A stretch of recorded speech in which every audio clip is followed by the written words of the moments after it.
Assalamualaikum warahmatullahi wabarakatuh. Sebelumnya perkenalkan, nama saya Aisyah Safiah Najubah, nomor presensi 201040404031. Di dalam video ini, saya akan menjelaskan materi tentang solusi di sekitar titik singular pada persamaan diferensial dengan koefisien variabel. Sebelumnya, untuk mengetahui lebih lanjut dari materi yang kita bahas, kita harus mengetahui terlebih dahulu apa itu titik singular. Langsung saja kita perhatikan PD berikut ini. Ini merupakan bentuk PD umum, yaitu Y 2 aksen ditambah PXY aksen ditambah QXY sama dengan 0. Misalkan PD yang diberikan di sini terdapat koefisiennya, maka PD ini harus dikalikan sedemikian rupa sehingga pada di sini koefisiennya menjadi 1, yaitu hanya Y2 aksen saja. Titik X sama dengan X0 disebut titik biasa atau ordinary point dari PD di atas. PD ini jika fungsi Px di sini dan fungsi Qx analitik di X sama dengan X0. Jadi titik X sama dengan X0 pada fungsi ini, kalau misalnya analitik di X sama dengan X0, maka disebut titik biasa atau ordinary point. Namun, jika salah satu atau keduanya titik analitik di titik tersebut, maka X sama dengan X0 disebut titik singular dari PD yang diberikan.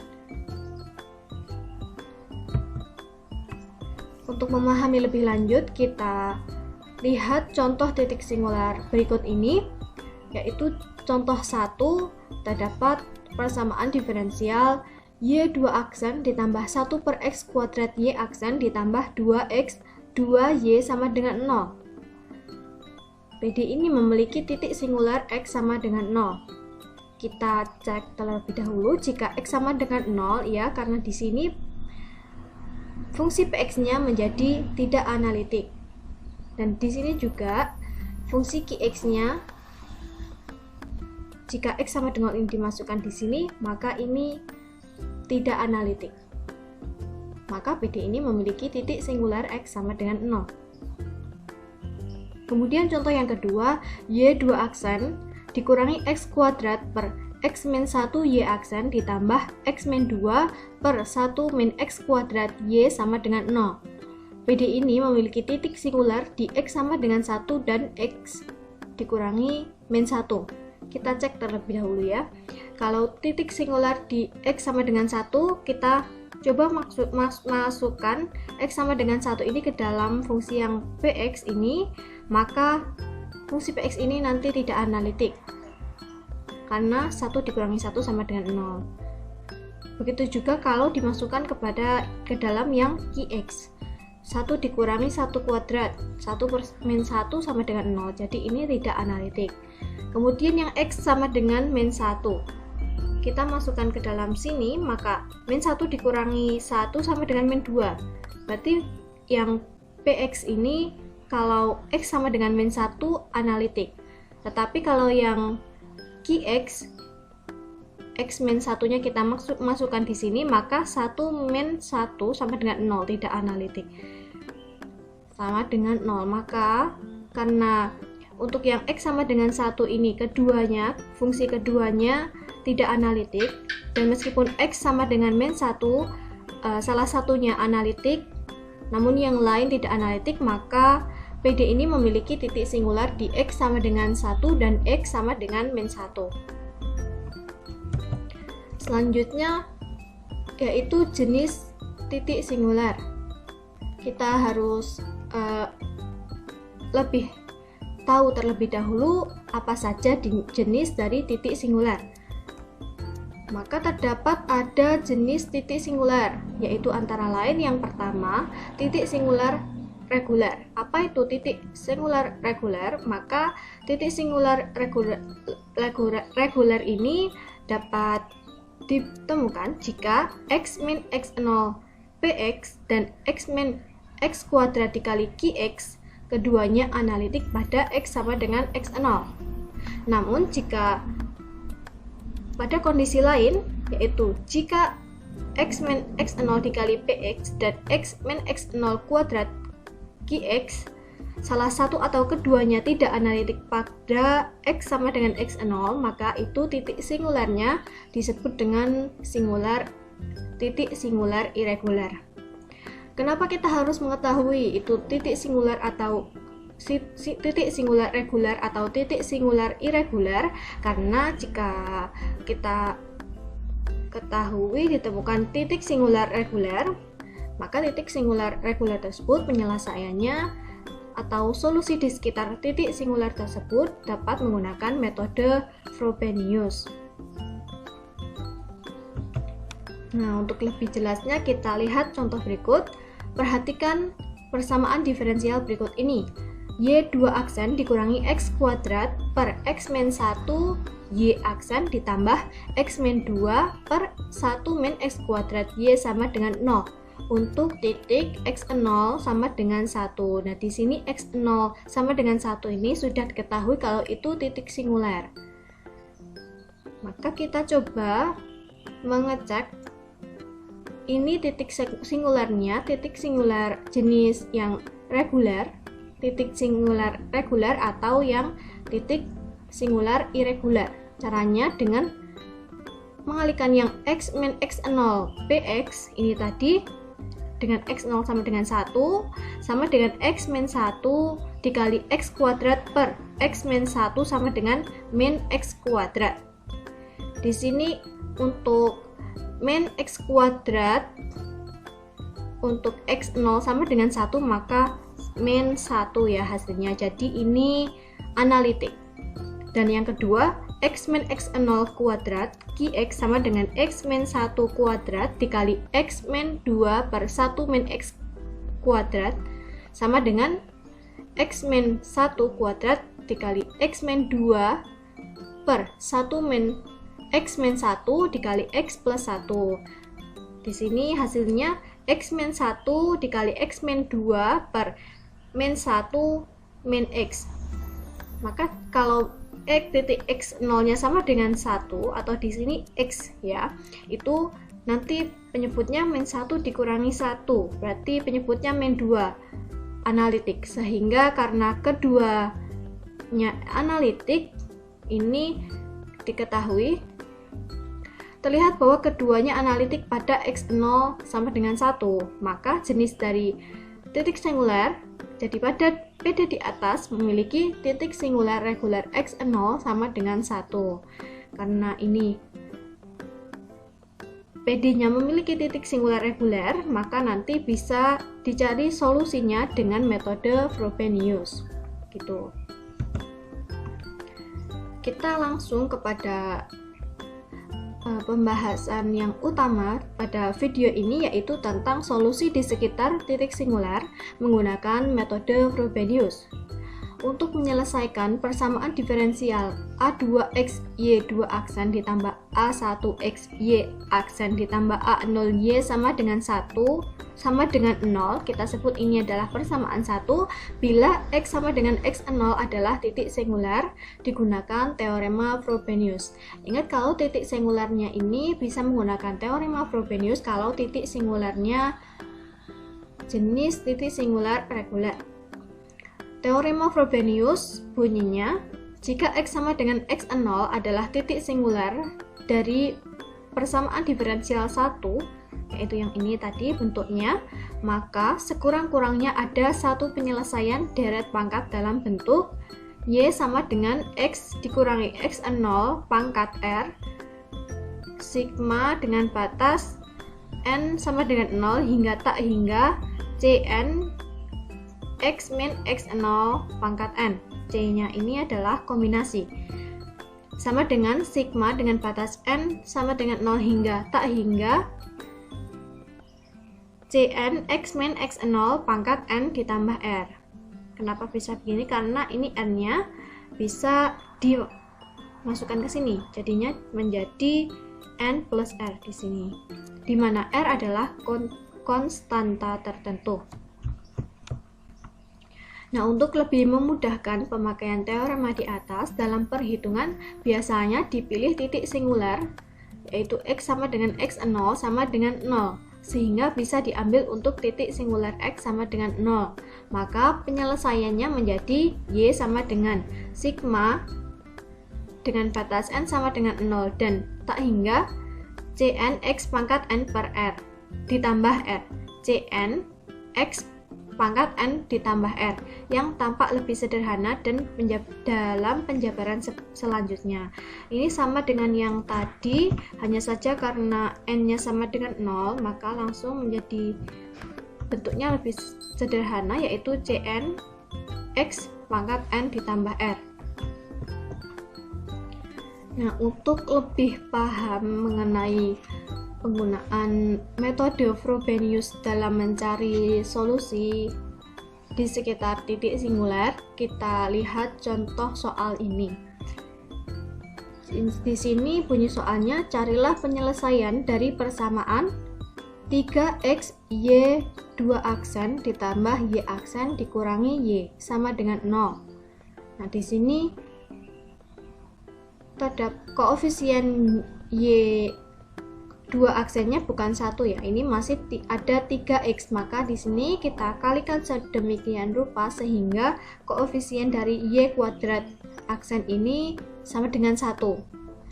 Maka penyelesaiannya, amati bahwa untuk titik x sama dengan 0 merupakan titik singular dari persamaan, sehingga PD mempunyai penyelesaian berbentuk.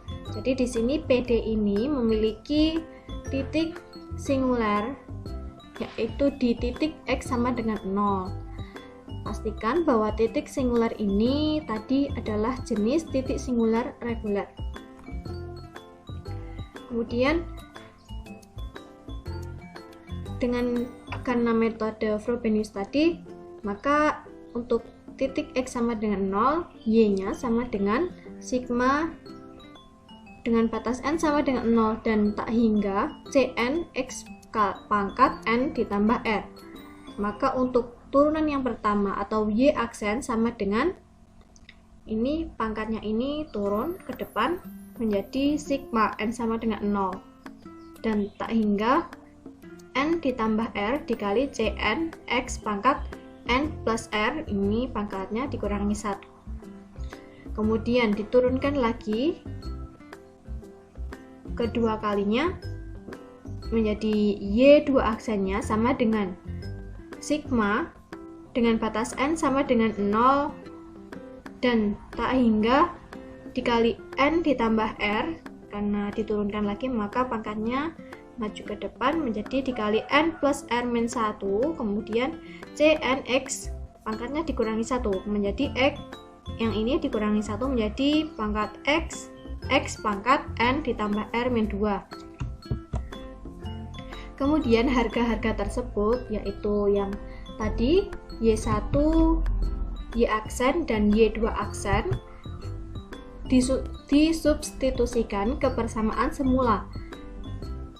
Persamaan semulanya yang tadi yaitu 3x Y2 aksen ditambah Y aksen min Y sama dengan 0, maka diperoleh 3x sigma N sama dengan 0 hingga tak hingga N plus R dikali N plus R min 1 dikali Cn X pangkat N plus R min 2 ditambah sigma dari N sama dengan 0 dan tak hingga N plus R Cn X kali X pangkat N plus R min 1 dikurangi G tadi, yaitu sigma dari N sama dengan 0 hingga tak hingga Cn X pangkat N plus R sama dengan 0.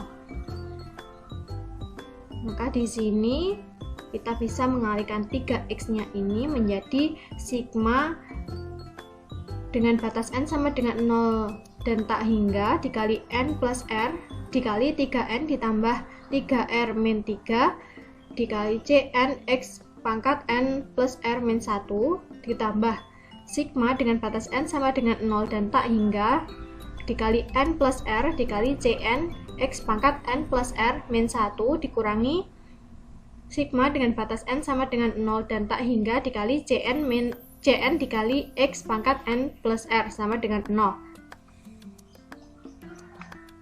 Kemudian di sini kita operasikan lagi menjadi sigma dengan batas n sama dengan 0 dan tak hingga dikali n plus R dikali 3n plus 3r min 2 Cn X pangkat n plus R min 1 dikurangi sigma dengan batas n sama dengan 0 dan tak hingga dikali Cn X pangkat n plus R sama dengan 0.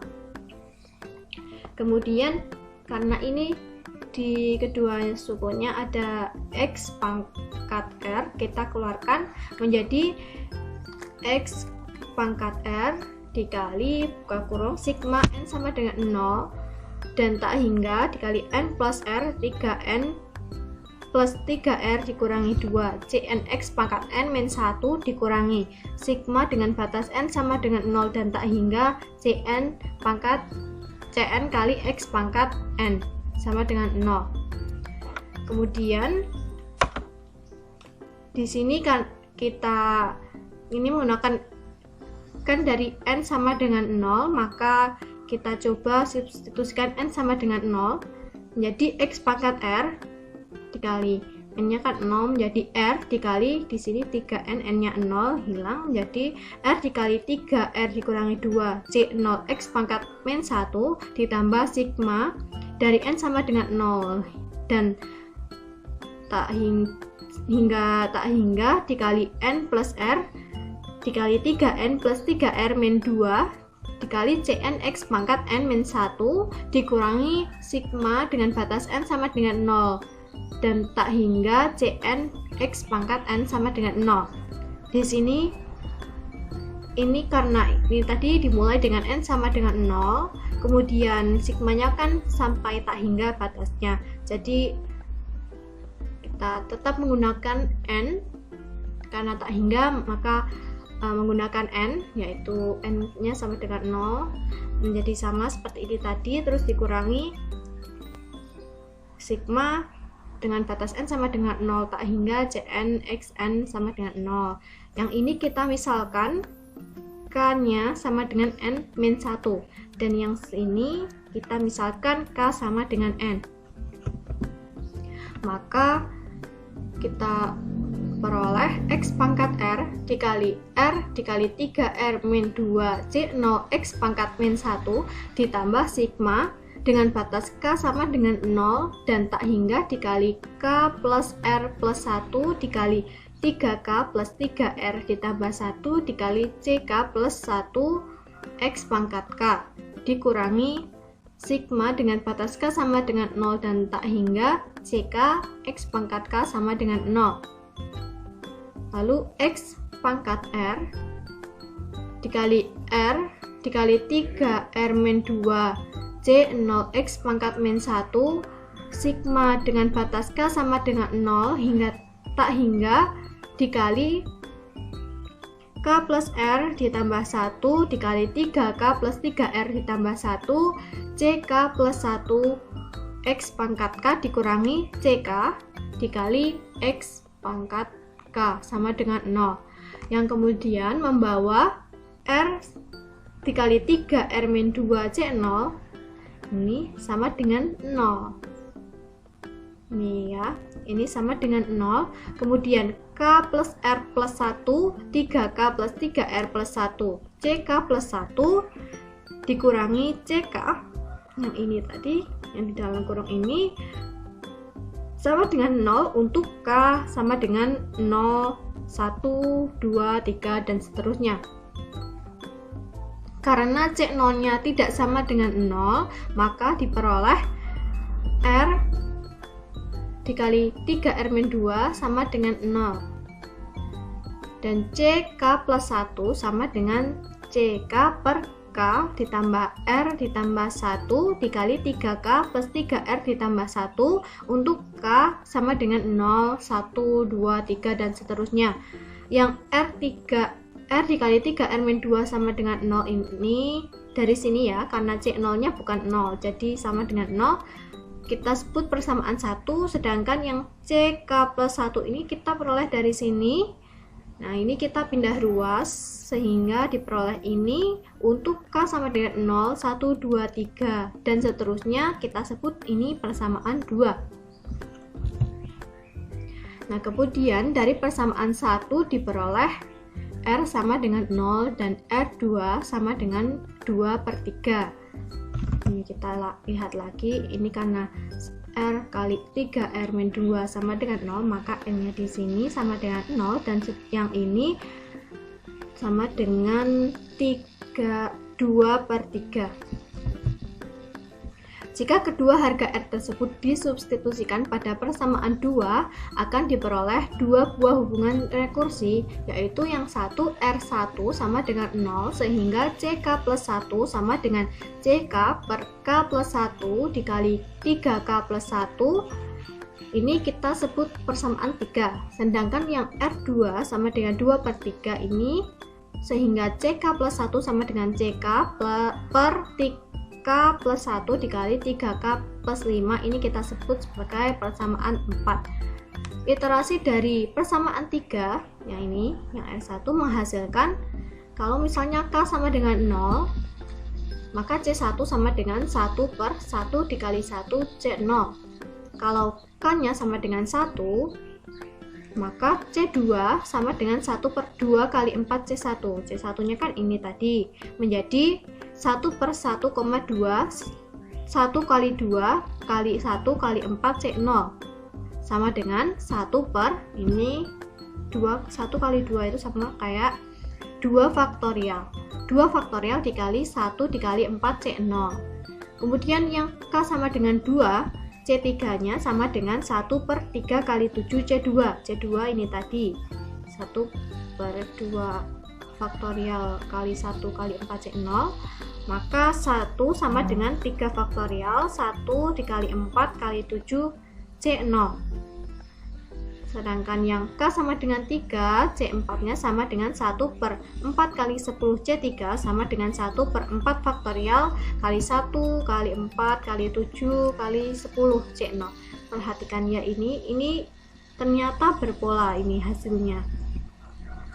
Dan seterusnya untuk K sama dengan 0, atau 1, K sama dengan 2, K sama dengan 3 dan seterusnya diperoleh pola, yaitu Cn sama dengan 1 per n faktorial dikali 1 kali 4 kali 7 kali 10 dan seterusnya dikali 3n min 2 C0 untuk n sama dengan 1, 2, 3 dan seterusnya.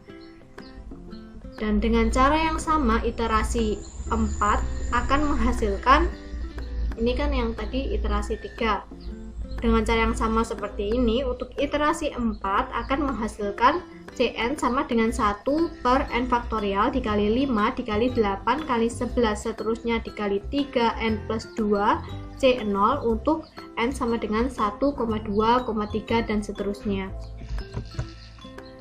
Jadi dari penyelesaian bentuk Y sama dengan sigma dengan batas n sama dengan 0 dan tak hingga dikali X pangkat n plus R sama dengan X pangkat R dikali sigma dengan batas n sama dengan 0 dan tak hingga Cn Xn diperoleh dua buah penyelesaian, yaitu Y1 sama dengan C0 kali X pangkat 0 1 ditambah sigma dengan batas n sama dengan 1 dan tak hingga 1 per n faktorial 1 dikali 1 kali 4 kali 7 kali 10 seterusnya dikali 3n min 2 x pangkat n dan y2 sama dengan c0 dikali x 2 per 3 x pangkat 2 per 3 dikali 1 plus sigma dengan batas n sama dengan 1 dan tak hingga 1 per n faktorial dikali 5 kali 8 kali 11 dan seterusnya dikali 3n plus 2 x pangkat n. Dan dengan mengambil C0 nya sama dengan 1 dengan menggunakan prinsip superposisi, yaitu yang Y sama dengan C1 Y1 ditambah C2 Y2, maka diperoleh penyelesaian umum dari PD adalah ini kita Y1 dan Y2 yang kita peroleh sebelumnya kita substitusikan ke dalam persamaan ini diperoleh penyelesaian umum dari PD tersebut, yaitu Y sama dengan C1 dikali 1 plus sigma dengan batas N sama dengan 1 dan tak hingga 1 per N faktorial dikali 1 kali 4 kali 7 kali 10 seterusnya dikali 3N min 2 dikali X pangkat N ditambah C2 X2 per 3 dikali 1 ditambah sigma dengan batas N sama dengan 1 dan tak hingga 1 per N faktorial kali 1 dikali 5 dikali 8 11 dan seterusnya dikali 3N ditambah 2 dikali X pangkat N. Nah, diperoleh penyelesaian umum dari PD tersebut, PD yang ditanyakan tadi seperti ini, sehingga ini adalah bentuk penyelesaian umum yang diselesaikan dengan metode Frobenius. Baik, itu saja penjelasan saya tentang materi solusi di sekitar titik singular dengan metode Frobenius. Terima kasih. Wassalamualaikum warahmatullahi wabarakatuh.